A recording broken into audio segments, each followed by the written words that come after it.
see ye indeed, but receive not. Meaning the Most High didn't want them to get it. Go ahead.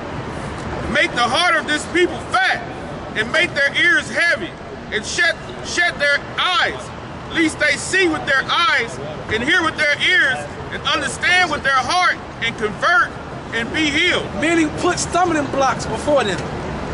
Right? A stumbling block to throw them off what the truth is so they won't get it. So they can be in that spot that they're supposed to be in, which is a 2/3. All right? Right, the Lord told Jeremiah, pray not for these people, neither lift up a cry for them. So basically that's the same spirit we in, but then you trying to get us to like have some type of compassion for the 2/3, which we people, so we do anyway. You can't just, you got like, you ain't brother, you ain't that hard. Of course you're gonna have some type of compassion for them, but at the same time, we putting out the truth, right? That you ain't supposed to, right? Cause see, when the Most High told him that, right? The angel, so he didn't argue with the Most High and say, "Listen, man, you gotta say these 2/3." No, it was what it was. He said, "Blind them so they couldn't actually perceive the word and understand." All right, so they can play their part and play their character in this movie. All right, characters don't change. It is what it is. You gotta play that spot. Go ahead, finish. Then said I, Lord, how long? And he answered, until the cities be wasted without the inhabitants, and the houses without man. Until the missiles drop, until all the calamities come upon the world, mainly America, Babylon, all right? That's when they ain't gonna wake up and know they jacked up, man. That's when they ain't gonna wake up, but that's too late. But guess what? So what? The Most High actually designed it that way. The same way with the Lord, when it was time for the Lord to go up, and Peter was telling him, no, Lord, he called Peter Satan. Why? Because even though, yeah, I gotta die, but guess what? That's the Most High's will. So don't tell me contrary. You know what I'm saying? Yeah, even though you're saying that, no, so you can save my life, don't tell me that. Because that would be going contrary to his word. Right. That's the same thing we're saying, man. So you can be emotional all you want to, but the word's still gonna go forth, man. And the land be utterly desolate. That's it with that. So guess what? Like I said, it's designed for the 2/3 to die. It is what it is, man. Go ahead. Romans chapter 9, verse 32. Wherefore, because they sought it not by faith, but as it were by the works of the law, for they stumbled at the stumbling stone. That's right. Go ahead. As it is written, behold, I lay in Zion a stumbling stone and rock of offense. And what was that stumbling stone and rock of offense? It was the Lord. That's what it was. And what comes with that is his name. Yeah. That's right. So that's a rock of offense for any new brothers finding out, waking up to the fact that they Israelites. Don't listen to that dude, Nathaniel 7, man. That's right. Don't listen to that dude. He's straight up lying. You know, and I'm going to call him by his real name so you know. Nathaniel 7. Do not listen to that guy. Okay? That dude is full of shit. Right. Hey, you know what I'm saying? You know what? I woke up this morning, man, and the Spirit told me, Nate, that the Spirit was going to make your ass heavy today. The Spirit told me, man, because you try to make that blasphemy about the name. The Spirit told me the Spirit was going to get on your ass today. And it has been. It's going to continue all the way till the missiles come. Go ahead. And rock of offense. Right. And whosoever believeth on him shall not be ashamed. That's right, because people, like you said, around those times, they looked at them as unlearned men, the Lord as an unlearned, all right? All the disciples as unlearned, all right? Because they thought they had it already. But guess what? Right now, like you say, you got people getting mad or making comments and saying how, cause you know, we wear rough garments and we this and beards on our. You got people actually say you ain't supposed to have beards on your face. The nation of Israel. All right, mad because we coming full throttle, right, man. Tomorrow it's gonna be, oh, we got blue instead of purple or something. Right, man. There's anything they can say. You know? Go ahead, Al. 2 Timothy chapter 2, verse 15. Study to show thyself approved unto God, right. A workman that needeth not to be ashamed, rightly dividing the word of truth. Rightly dividing, all right? You have some brother that do actually say something on accident or slip up or mess up. That's fine if you get corrected and you actually accept it, the rebuke, and move forward, all right?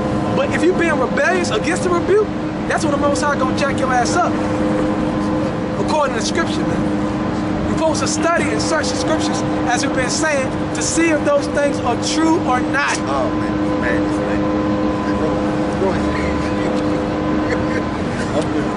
But shun profane and vain babblings, for they will increase unto more ungodliness. Right, man. And that's what this whole time we've been speaking of, man. All these lies flying everywhere, man. Like hotcakes, just flying everywhere. All right?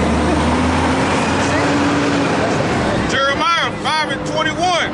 Hear now this, O foolish people, and without understanding, which have eyes and see not, which have ears and hear not. Right? Fear ye not me, question, saith the Lord. Will ye not tremble at my presence, which have placed the sand for the bound of the sea by a perpetual decree, that it cannot pass it? And though the waves thereof toss themselves, can they not prevail? Though they roar, yet can they not pass over. But this people have revolted and a rebellious heart. They are revolted and gone. That's right, gone. That's what we always tell you. You niggas are gone, man. We always say that. You niggas are gone. You know why? Because you won't actually humble yourself and actually acknowledge who the true men of the Lord are, man. Who actually out there doing the work, man. It ain't even about that. You know, you don't gotta acknowledge the truth. And I acknowledge us. I mean, who actually Right, I understand what you're saying, but you know, they already nitpick on everything anyway. Right. Just acknowledge the truth. Right. You don't gotta fuck with us at all. Acknowledge the truth and do what you gotta do by that truth, but you ain't gonna do that. Well, GMS is the title, man. GMS is just a title that came about. All right?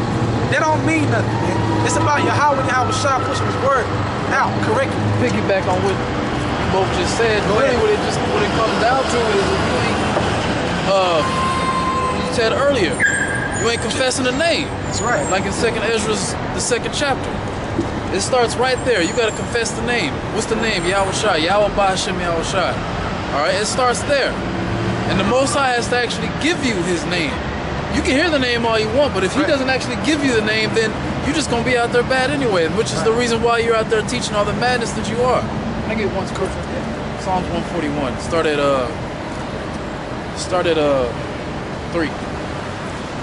Because this is what you, Nate, Satan, General Gay Nuts, all you false prophets out there, this is what y'all ain't doing. That's why you get over the past last months towards the end of last year and keep going on now, you've been just getting rebuked and exposed and torn into. Right. Go ahead, bro. Psalms 141:3. Set a watch, O Yahweh, before my mouth. Now, that should be David. If I'm not mistaken, that should be David. He said, he prayed to the Lord and said, set a watch upon my mouth. If you pray to the Lord and say, set a watch upon my mouth, that means you're going to be very careful about what comes out of your mouth and what you teach and what you say. Because if you're teaching the wrong thing and you got followers, just like somebody hold Ezekiel, the 3rd chapter or the 13th, if you got followers and you teach some kind of madness, hey, guess what? When the time comes and your followers get jacked up for believing in what you say, their blood's going to be on your hands. So you're gonna have to pay. You gonna pay for them and your own self. Purposely teaching brothers around the name and shit. Right. You ain't supposed to. You're supposed to exalt the name. Right. Pump it up. Yeah, that's like it's scripture. Syriac, but exalt the name. 43. You can never go far enough. Yeah. So if somebody, 46 or 43. I think it's 43. One of y'all can find it. You can never go far enough. I hope try to look for it too. But go keep reading it. Set a watch, O Yahweh, before my mouth. Right. Keep the door of my lips. Keep the door of my lips. Meaning, like I said, what you teach, you're gonna watch. You're gonna study the answer, so you know what the hell to say and to teach, and you're gonna be very careful that you don't slip in the tongue. Now, not that we're all not susceptible to that. Everybody at some point is gonna slip and say something wrong. But like you said earlier, if you ain't mad enough to say, well, accept the reproof and the rebuke, and you were wrong, then what the hell are you even doing? Because the Lord said a wise man would accept rebuke. Yep. Reprove a wise man, he'll love thee. Right, exactly. Yep. Incline not my heart to any evil thing. Hold on. Yeah. Read that again. Incline not my heart to any evil thing. Incline not my heart to any evil thing. What's